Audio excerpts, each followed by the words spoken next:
تاریخی اعتبار سے دنیا کا اہم ترین شہر جب فتح ہونے جا رہا تھا تو فاتح فوج کے سپہ سالار نے اپنے حاکم سے کہا آپ آئیں اور شہر کا چارج سنبھال لیں، اور یہی شرط اس شہر کے حاکم نے بھی رکھی تھی کہ حاکم ہی کو شہر کی کنجیاں دی جائیں گی۔ چنانچہ حاکم نے آنے کی اطلاع کر دی اور لوگ اس کی آمد کی تیاریوں میں مصروف ہو گئے۔ جس دن اس حاکم کو شہر میں داخل ہونا تھا اس دن صبح سویرے لوگ اس کے استقبال کے لیے شہر کے باہر جمع ہونا شروع ہو گئے۔ دور گرد و غبار اٹھا تو لوگوں کو لگا حاکم کی سواری آ گئی۔ جب غبار چھٹی تو دیکھا کہ ایک اونٹنے کی مہار تھامے ایک شخص پیدل چلا آ رہا ہے، جبکہ دوسرا شخص اس اونٹنی پر سوار ہے۔ پیدل چلنے والے کے جسم پر جو پوشاک تھی اس پر 14 تیون لگے ہوئے تھے۔ پاؤں کیچڑ میں لت پت ہونے کی وجہ سے جوتے ہاتھ میں پکڑ رکھے تھے اور دوسرے ہاتھ سے اونٹنی کو کھینچتا آ رہا تھا۔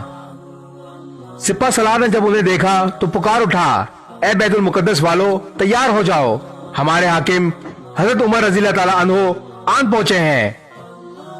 بیت المقدس والے رومی حکمرانوں کے ٹھاٹھ سے واقف تھے، یہ منظر ان کے لیے ناقابل یقین تھا۔ پوچھا کہ وہ عمر ہے جو اونٹنی پر سوار ہے؟ جواب ملا، نہیں، اونٹنی پر سوار تو کوئی خادم ہے، عمر وہ ہے جو پیدل چلا آ رہا ہے۔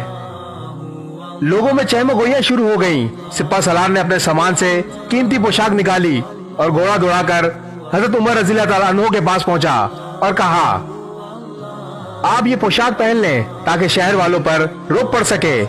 حضرت عمر رضی اللہ تعالیٰ عنہ نے جواب دیا کہ عزت کا معیار پوشاک میں نہیں، اللہ کی فرما برداری میں ہے۔ جب وہ شہر میں داخل ہوئے تو لوگوں نے پوچھا غلام اونٹنی پر سوار کیوں تھا؟ جواب ملا، سفر طویل تھا، ہمارے پاس سامان کے کچھ تھیلے تھے جن میں ستو، پانی اور کھجوریں تھیں، اونٹنی ایک تھی اور مسافر 2۔ ایک وقت میں سامان کے ساتھ صرف ایک ہی بیٹھ سکتا تھا۔ طے ہوا ایک منزل ایک مسافر سوار ہوگا اور دوسری منزل دوسرا مسافر۔ اتفاق یہ ہوا جب بیت المقدس میں داخل ہونے لگے تو اونٹنی پر سوار ہونے کی باری غلام کی تھی۔ اس نے کہا بھی کہ وہ پیدل چل لے گا، لیکن میرے ضمیر نے گوارا نہ کیا۔ یہ تھے حضرت عمر فاروق رضی اللہ تعالیٰ عنہ جو 22 لاکھ مربع میل پر پھیلے رقبے کے حکمران تھے۔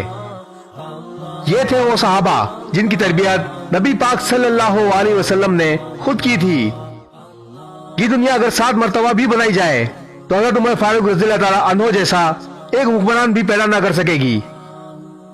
نبی کریم صلی اللہ علیہ وسلم کے تمام صحابہ اور خلفائے راشدین ہمارے سر کا تاج ہیں اور رہنمائی کے روشن ستارے ہیں۔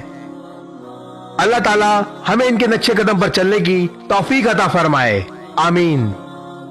اس ویڈیو کو شیئر ضرور کریں، ہو سکتا ہے آپ کے ایک شیئر سے یہ بات کسی کے دل میں اتر جائے۔